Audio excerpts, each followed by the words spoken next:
न्यायालयाच्या आदेशाने शेतीचा चतुर्सीमा ताबा देण्यासाठी गेलेले कर्मचारी रिकाम्या हाताने परतले। पोलिसांचा फौजफाटा असूनही महसूल विभागावर ओढवली नामुष्की। बुलढाणा जिल्ह्याच्या चिखली तालुक्यातील कोलोरी येथील 2 शेतकऱ्यांच्या वादानंतर निकाल लागेपर्यंत शासनाच्या ताब्यात असलेल्या जमिनीचा चतुर्सीमा ताबा हा लिलावधारकाला देण्यात यावा असा आदेश न्यायालयाने दिला। त्यासाठी पोलीस बंदोबस्तही देण्यात आला। मात्र घटनास्थळावर पोहोचल्यानंतर मंडळ अधिकारी झिने यांना 2 गट क्रमांकमध्ये संभ्रम निर्माण झाला।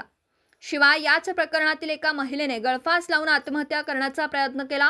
त्यामुळे केवळ मंडळ अधिकारी झिने यांच्या गलथान कारभारामुळे कुठलीही कारवाई न करता पोलिसांच्या फौजफाट्यासह महसूल विभागाच्या अधिकाऱ्यांना नामुष्की ओढवून रिकाम्या हाताने परतावं लागलं।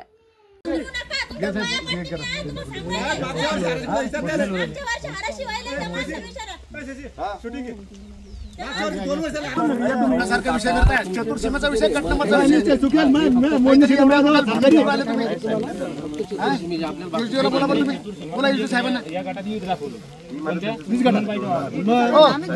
नाव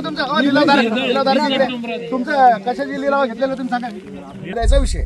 आता हे 2 महिन्यापूर्वी आलो तुम्ही, त्यानंतर मी सांगितलं की तुम्हाला कायदेशीर जर काही स्टे आणला तर आम्ही कारवाई करणार। आज रोजी तुमच्याकडे स्टे आहे का? माझी विनंती आहे, तुमच्याकडे स्टे आहे का? नाही, माझ्या प्रश्न उत्तर द्या, तुमच्याकडे स्टे आहे का?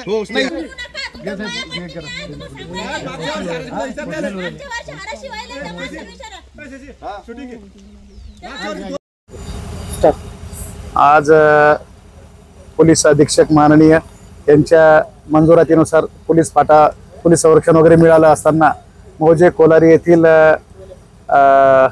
चतुर्सीमेतील ताबा देण्यासाठी आम्ही इथे आलो असता मंडळ अधिकारी यांना चतुर्सीमा या कळाल्या नाहीत आणि त्यांनी ज्या चतुर्सीमेतील जमीन देण्याचा प्रयत्न केला ते लिलावधारक घेण्यास तयार नव्हते।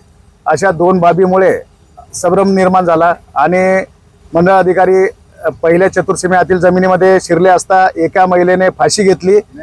फाशी घेतल्यामुळे तिला सोडवण्यात आले व सोडवण्यात येऊन या चतुर्सीमेबाबत मंडळ अधिकारी यांना निश्चितता नसल्यामुळे आज रोजी आम्ही विना कारवाई वापस जात आहोत। साहेब, आज तुम्ही पोलिसांचा मोठा फौजफाटा घेऊन या ठिकाणी दाखल झाले होते, काय नेमकी कारवाई करण्यात आली? कारवाई आज काहीच नाही झाली साहेब, कारण की तिथे एका लेडीजनं फाशी घेण्याचा प्रयत्न केला, त्याच्यामुळे काही कारवाई करता नाही। तिने आत्महत्येचा प्रयत्न केला एवढंच आहे कारण कारवाईचा अर्थ ठरला? हो।